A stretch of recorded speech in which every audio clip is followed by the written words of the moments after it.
Yes, good morning guys. So another video naman tayo. So time check 7 a.m. and may konting araw na po sa labas. Sagutin ko lang sana yung comment ni JJ Digital Printing about sa output neto, yung ATS papunta dito sa ATS, and yung kay Break News TV na about sa natuwa daw kasi siya kasi meron daw akong plug para dito sa AC input.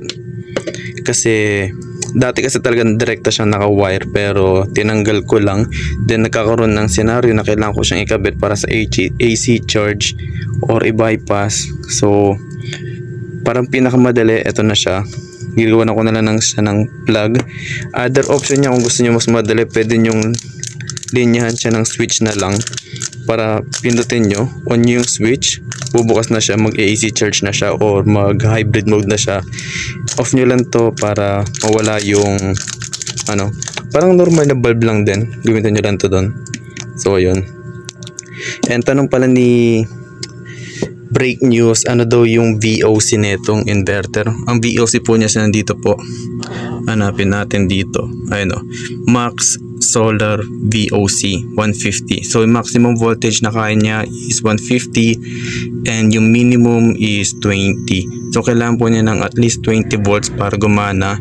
So kung kakargahan niyo po siya ng 18 volts para sa 12 volts hindi po siya bubukas, kailangan po at least 20. So ano po ba yung VOC? Ito po yung VOC. Kung makikita nyo dito, meron ditong VOC, Voltage Open Circuit. It means ito po yung voltage ng panel kapag walang load. Then magiging VMP siya kapag may load na or kapag nakasaksak na sa inyong mga device or equipment. Ayun po. So ano po ba yung kailangan VOC ng inyong mga inverter? Depende po sa inyong battery. Kapag 12 volts, at least 18, 20. And sa inverter, sa mga hybrid, may specific siya. Yung iba is 30, yung iba 40. Depende. Pero pag 12 volts, kailangan at least higher, like 18 or 20. Kapag 24, at least 30, 36. Kapag 48, 55 to 60. So depende, kailangan mas mataas lang. So ayun po. And sa sinabi ni JJ Digital Printing about sa kung saan daw pala papunta to, para sila halos ng tanong saan daw papunta to, kung distribution box daw ba sa ATS. So yung linya ko dito is ito yung output ng ano pala to, sa solar panel. Andito pala yung AC output, pabiyahe siya dito, akyat siya dito sa aking box, akyat siya dito papuntang ATS, then ATS, eto siya, magsasulubong pababa dito sa breaker na to. And meron ako ditong splitter kung saan nakasaksak yung mga anek-anek. Then tong kulay pula na to, siya yung bababa papunta dito. So kung idodrawing ko siya, drawing natin para kasi yung iba nang hihingi ng outline or tawag dito, yung basta yung drawing. Ito lang po is kung paano ko siya nilayout, hindi po sa kung ano yung efficient or ito yung only way. Ito lang po is kung paano ko siya nilinya sa kung saan paano ang gusto ko. So ito yung hybrid inverter.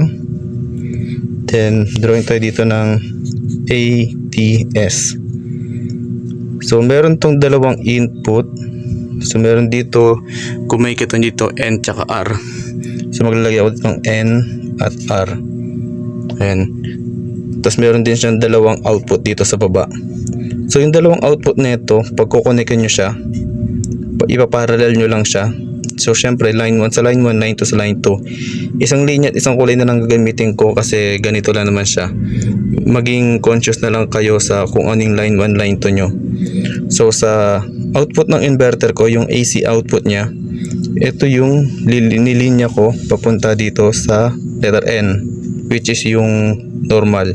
Then yung R ko, emergency, ito yung aking Meralco, yung utility. Siya po yung na-connect papunta dito sa R. Then sa bandang baba, dito siya magsasalubong. So dito ako merong mga breaker. Itong square na to, ito yan ito yung breaker na yan. So nakita nyo, dalawang dilaw, nagsalubong siya dito, then hiwalay uli. So dito siya. Then mula dito, pabalik siya dun sa box and papunta sa switch. Ito na yung switch na siya. Yan na siya. So ang gagawin lang ng miracle dito is kapag bukas yung inverter ko, kusa siyang lilipat sa inverter. Pero kapag nakapatay ang inverter ko, dito siya sa emergency, which is yung Meralco. So as you can see ngayon, nakapatay siya. And ito yung ATS, kumikislap-kislap, so very active. So nasa Meralco siya ngayon. So ganyan po naka-layout ng aking inverter papunta sa mga load. So dito na papunta yung mga loads nyo.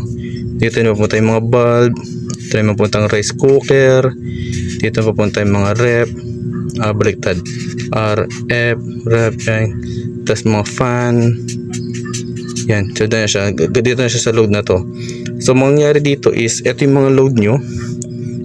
ATS is kakabit siya sa inverter muna kapag mataas ang voltage nito. Then kapag yung voltage nito is bumaba, mamamatay siya. Ang babasahin ng ATS, namatay yung nandito. So ang gagawin ng ATS, ililipat siya dito sa R, which is yung Meralco or yung emergency. So ganun po ang ginagawa niya. So, ganito po yung layout ko ha. So yung iba is ang ginagawa, yung inverter nila nandito, yung Meralco yung nandito. So iba po yung purpose ng ganung setup. Yung akin is ganito lang. Output ng inverter papunta sa normal. Then yung Meralco, yung kung saan galing, kontador, metro, kung saan mang breaker nyo, yung po yung kukonek nyo dito sa R. Then kung saan na siyang lilipat dito. So ganyan po naka-outline yung akin. Or diagram pala yun, naalala ko na diagram. So yan, ganyan lang po. So and sa nagtatanong din pala ng gamit kong wire, depende po yun sa kung saan siya nakabit.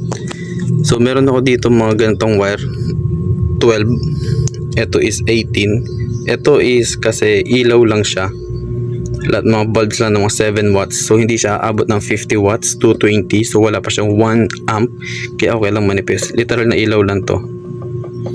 Then ito is para sa AC input ng inverter. So ito yung 12. Minsan kasi kumakarga siya ng 10 amps pag mag-AC charge, so kailangan mas makapal. And then meron tayo dito, dinoble ko siya as you can see. So dalawa yung nakasaksak sa AC sa positive and dalawa rin yung sa positive, so pinaral ko siya. May hiwalay akong video niyan tungkol sa substandard solar hub, check nyo na lang. Then meron tayo ditong ibang mas makapal, 10, and the rest is ganun lang din. So either 12 or 16, depende sa paggagamitan. Yun po yung mga gamit kong wire. Pero meron ako dito mas makapal, 8. Ito siya, yung papuntang battery. So yun lang po. Bakit po ganito yung wire ko? Kasi ganito lang po yung panel ko. So sa panel ko is 300. Sapat na po ito, sapat na to, sapat na to.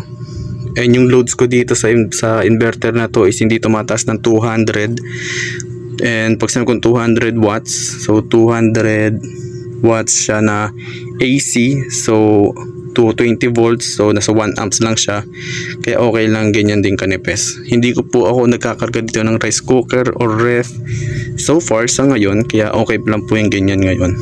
So yung kapal ng wire nyo is depende po sa loads and source or panels nyo, and sa build ko kaya siya ganyan lang kasi ganun lang po yung panel and loads ko. Wala pong problema, kayang-kaya naman. Kung mag-upgrade ako ng appliances, ng inverter, ng panel, dun po ako magdadagdag ng kapal ng wire. So yun lang po. Kung may katanungan kayo, comment lang po. I'll do my best para sumagot. Maraming salamat.